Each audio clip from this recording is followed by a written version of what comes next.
Point.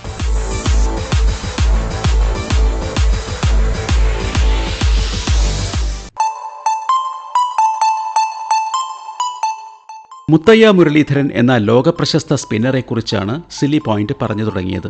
സവിശേഷമായ bowling action, അതിവേഗതയിലുള്ള ബൗളിംഗിലും മൂർച്ചയേറിയ സ്പിന്നിലും അദ്വിതീയൻ, off spin ആക്ഷനിൽ ചിലപ്പോൾ leg spin എറിയുന്ന മാന്ത്രികൻ, കരിയറിന്റെ തുടക്കത്തിൽ തന്നെ 100 വിക്കറ്റ് നേട്ടവും 200 വിക്കറ്റ് നേട്ടവും പിന്നീട് 300 വിക്കറ്റ് നേട്ടവും ഉണ്ടാക്കിയ മുരളീധരൻ, അങ്ങനെ 300 കടന്ന് മുരളീധരൻ കൊടുങ്കാറ്റ് പോലെ മുന്നോട്ട് പോയപ്പോൾ ക്രിക്കറ്റ് പണ്ഡിതർ ചോദിച്ചു തുടങ്ങി, മുരളീധരന്റെ ബൗളിംഗിൽ ഷെയ്ൻ വോണിനെയും തോൽപ്പിക്കാനുള്ള എന്തെങ്കിലുമുണ്ടോ? എന്താണ് ഷെയ്ൻ വോണും മുരളീധരനും തമ്മിലുള്ള ബന്ധം? ആരാണ് നല്ല ഫുട്ബോൾ താരം? ക്രിസ്ത്യാനോ റൊണാൾഡോ ആണോ മെസ്സിയാണോ എന്ന് ഫുട്ബോൾ പ്രേമികൾ ചോദിക്കാറില്ലേ? അതുപോലൊരു താരതമ്യമാണ് മുരളീധരനും ഷെയ്ൻ വോണും തമ്മിൽ. ആരാണ് കൂടുതൽ കേമൻ എന്ന് ആർക്കും പറയാൻ പറ്റില്ല. ക്രിസ്ത്യാനോയും മെസ്സിയും ഫുട്ബോളിൽ 2 തരം ശൈലിയിലാണല്ലോ കളിക്കാറുള്ളത്. അതുപോലെ തന്നെ വിഭിന്നമായ ശൈലികളിലാണ് മുരളീധരനും വോണും പന്തെറിയാറുള്ളത്.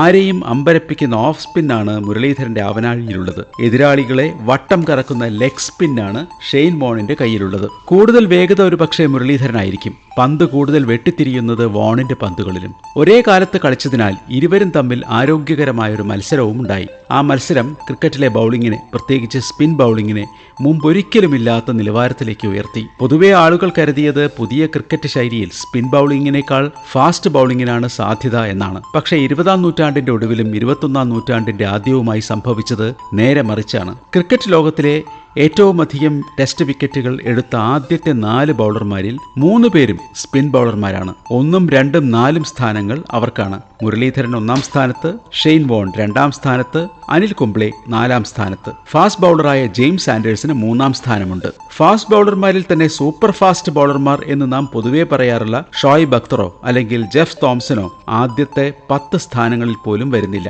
3-ാം സ്ഥാനത്ത് ഉള്ള ജെയിംസ് ആൻഡേഴ്സിനും 5-ാം സ്ഥാനത്ത് ക്രിസ് ബ്രോഡും ഉണ്ട്. അതിനും താഴെ മെഗ്രാത്തും. ഈ 3 പേരും ഇടുത്തി പോലുള്ള പന്തുകളല്ല എറിയാറുള്ളത്.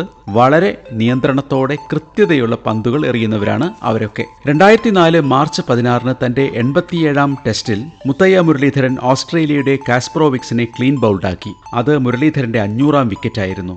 500 വിക്കറ്റുകൾ ഏറ്റവും വേഗതയിൽ നേടുന്ന താരമായി മുരളീധരൻ.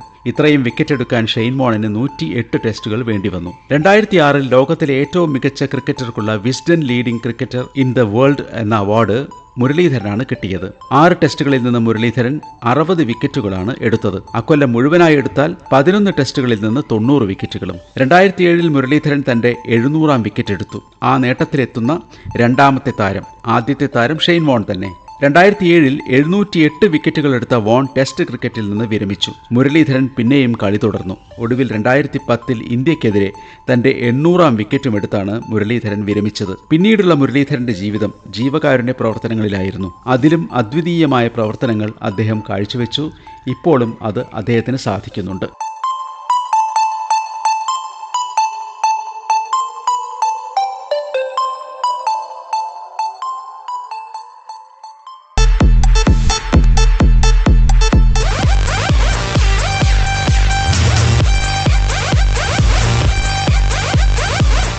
പോയിന്റ്.